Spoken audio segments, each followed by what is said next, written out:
Hello kids, welcome to kids study. आज की कहानी के शीर्षक है निस्वार्थ राग।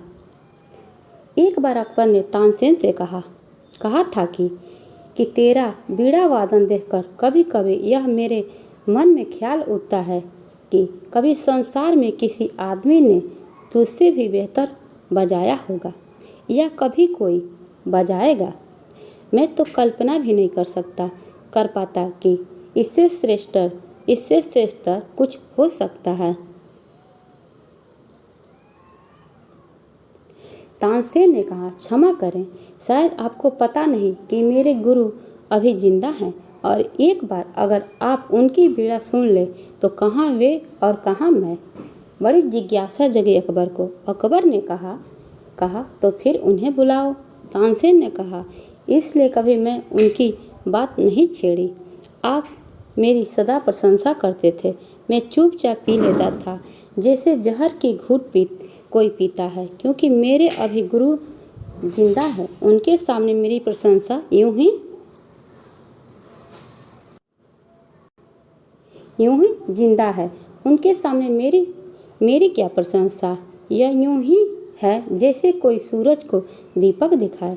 मगर मैं चुपचाप रह जाता था, कुछ कहता न था। आज न रोक सका अपने को।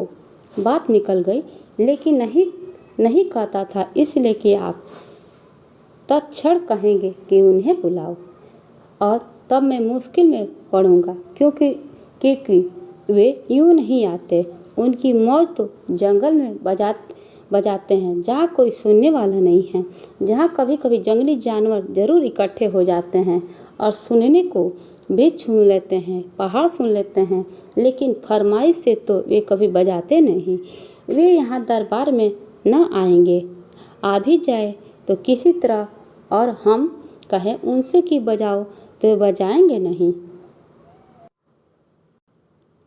तो अकबर ने कहा, फिर क्या करना पड़ेगा, कैसे सुनना पड़ेगा।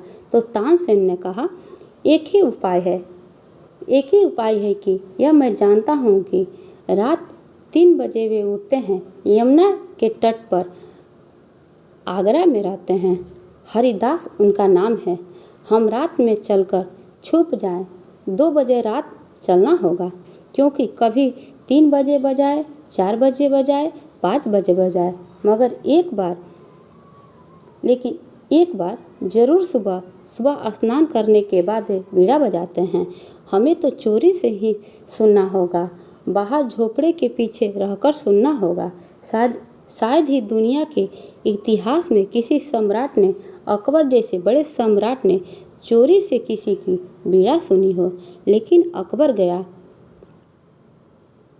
दोनों छिपे रहे एक झाड़ की ओट में, पास ही झोपड़े के पीछे। कोई 3 बजे स्नान करके हरिदास यमुना से आए, उन्हें अपनी बीड़ा उठाई और बजाई। कई घंटा कब बीत गया, यूं ही जैसे पल बीत जाए।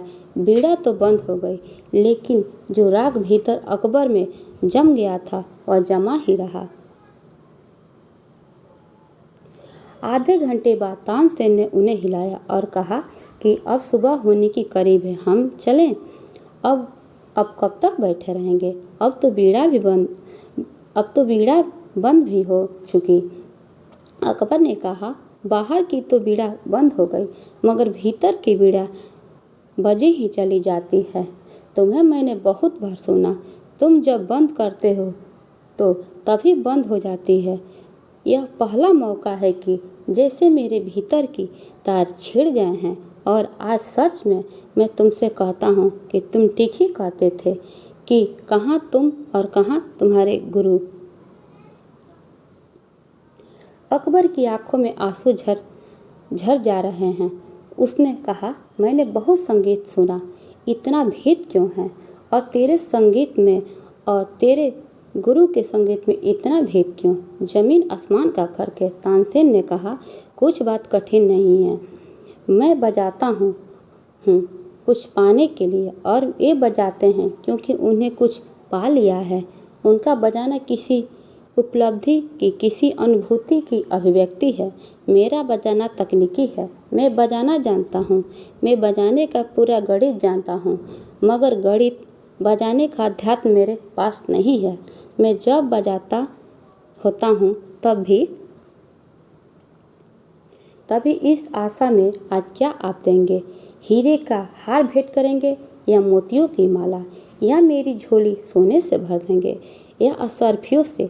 जब बजाता हूँ तब पूरी नज़र भविष्य पर अटकी रहती है, फल पर लगी रहती है। वे बजा रहे हैं, न कोई फल न कोई भविष्य, वर्तमान क्षण ही सब कुछ।